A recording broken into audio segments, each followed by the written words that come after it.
ఓం శ్రీ రమణ సద్గురుదేవాయ నమః. రమణ భాషణలు మార్చి 3వ తారీఖు 1939. భాషణలు 640వ. శ్రీ భగవాను శ్రద్ధగా ఏదో రాసుకుంటున్నారు. సాయంత్రం 4 గంటలయ్యింది.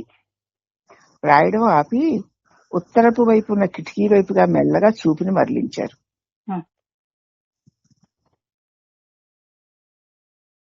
ఫౌంటైన్ పెన్ ని మూత వేసేసి దాన్ని వరలో ఉంచేసి నోటు పుస్తకం మూసి పక్కకి పెట్టేశారు.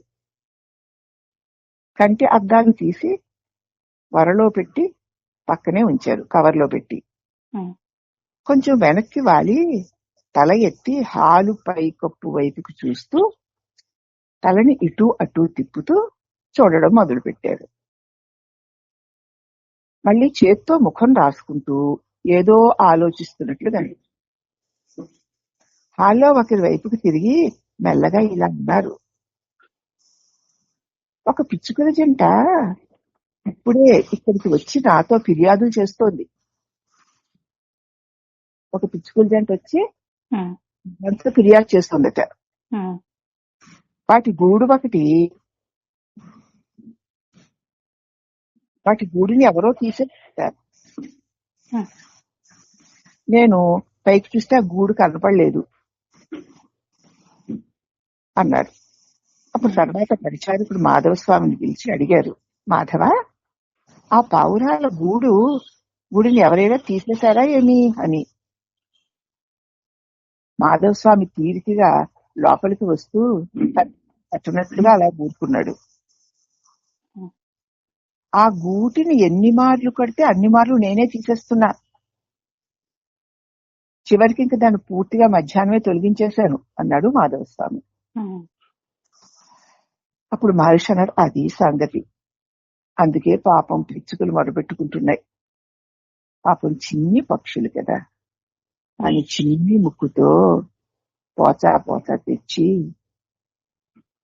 చినుగు పేలికలను చేర్చి గూడు కట్టుకోవడానికి పాపం అవి ఎంత కష్టపడ్డాయో కదా అని జాలిగా మొహం పెట్టారు.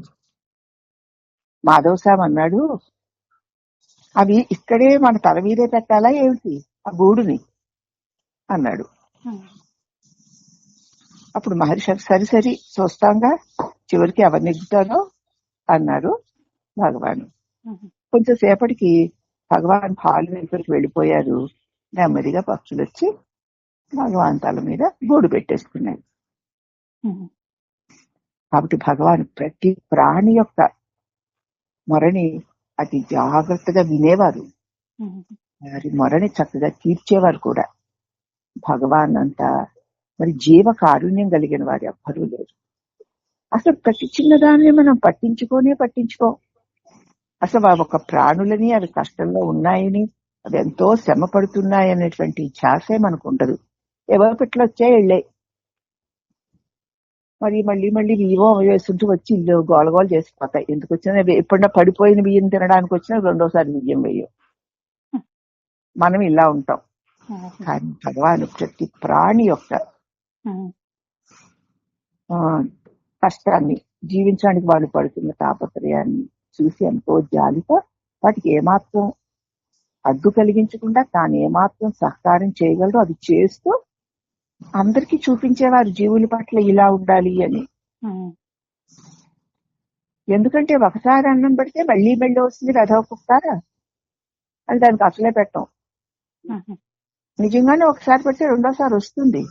పోనీలేమ్మా మనకేం పోయింది చెప్పు అని అనుకో. ఈ రకంగా మన యొక్క ఆలోచన విధానానికి, భగవాన్ యొక్క ఆలోచన విధానానికి ఉన్న ఈ భేదం ఎందుకు అంటే, ఆయన సర్వ జీవులలోనూ తన ఆత్మస్వరూపాన్ని అతి స్పష్టంగా చూసేవాడు కనుక.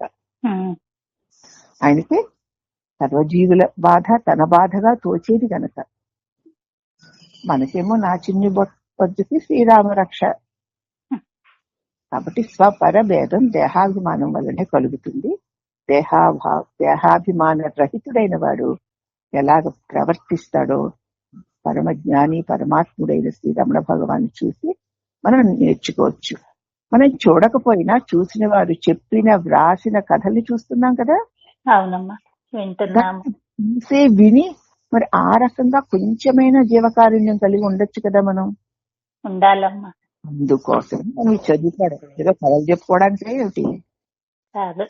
కాబట్టి రమణ భాషను చదువుకుంటున్నామంటే, రమణ బోధలు చదువుకుంటున్నామంటే, రమణులు ఎలా జీవించారు, మనం ఎలా జీవిస్తాం, మన ఆలోచన విధానం ఎలా ఉంది, భగవాన్ ఆలోచన విధానం ఎలా ఉంది అనేటువంటి దాన్ని ఇష్టమైన బుద్ధితో గమనించి మన లోపాలను సాధ్యమైనంత వరకు సవరించుకుందాం. హరి ఓం నమః.